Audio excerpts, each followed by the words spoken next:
አካብ ክፉ ስራን ሁሉ በእግዚአብሔር ስም እቃወማለሁ። እግዚአብሔር አምላክ ሆይ አምናሃለሁ። አንተ ምንድነው የምትለው? ካንተ በፊት ከነበሩት ሁሉ ክፋትን አደረክ። ኤልዛቤልን በማግባት በዓልን አመለክ። በሰማሪያ ለባል መሰዊያ አቆምክ። ይመስለኛል ይህ ሰው እብድ ነው። ለእርሱም ሰገድክ። የእስራኤልን አምላክ እግዚአብሔርን አስቆጣህ። በፊቱ የቆምክለት የእስራኤል አምላክ ያው እግዚአብሔር ካፌ ቃል በቀር በዚህ ዓመታት ጠልና ዝናብ አይሆንም። ኑ በሉ እንሂድ፣ ከዚህ ቦታ እንሂድ።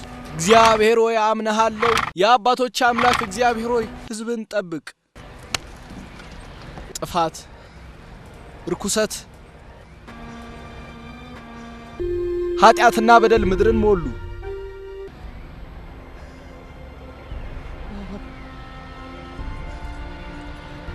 ጌታ ሆይ ለሕዝብህ ዘን፣ አምላክ ሆይ ለሕዝብህ ዘን፣ ለሕዝብህ ዘን